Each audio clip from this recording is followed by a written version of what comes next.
اور کہا ہے جی کہ مجھے ایک کلاس میں رکھو، اس کے لیے تم درخواست دو، اور میں بڑا تنگ ہوں، مجھے بڑی اذیت میں رکھا ہوا ہے اور میں نہیں رہ پا رہا، تو مجھے لے جاؤ۔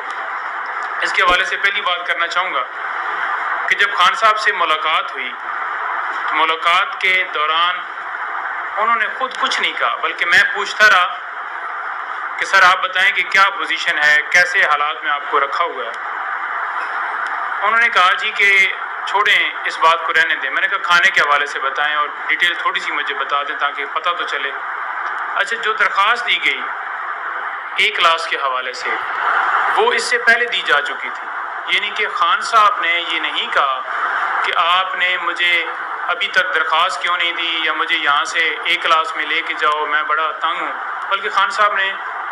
جب میں نے سوالات کیے تو انہوں نے مجھے بتایا کہ ایک تو وہاں پر جو پوزیشن ہے وہ یہ ہے کہ مکھیاں اور وہ جو میں نے پہلے بھی آپ کو بتایا ہے کیڑوں کے حوالے سے،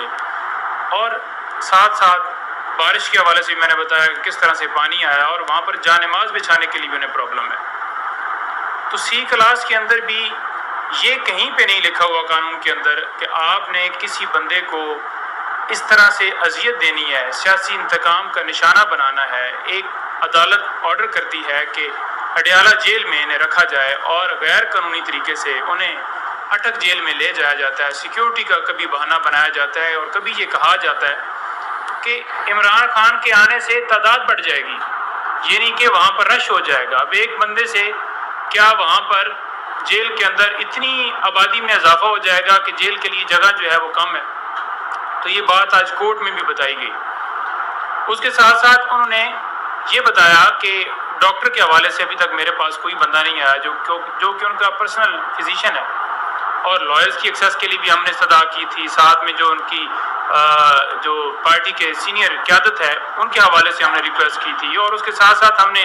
یہ کہا تھا کہ ان کی فیملی اسپیشلی ان کی بیگم کو جو ہے ملنے کی اجازت دی جائے۔ آج اس درخواست کے اوپر سماعت ہوئی ہے، چیف صاحب نے فیصلہ جو ہے ریزرو کیا ہے،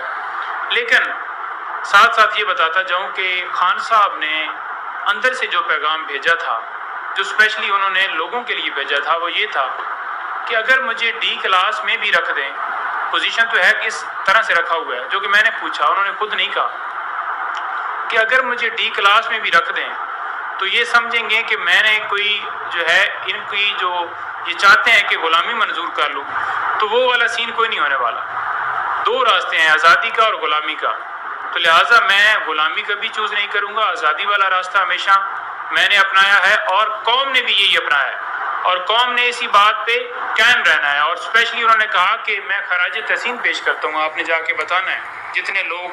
گرفتار ہیں، جتنے لیڈر گرفتار ہیں، جتنے ورکرز گرفتار ہیں، ان کو میں خراج تحسین پیش کرتا ہوں کہ جس طرح سے وہ جیل کاٹ رہے ہیں، تکلیفیں برداشت کر رہے ہیں۔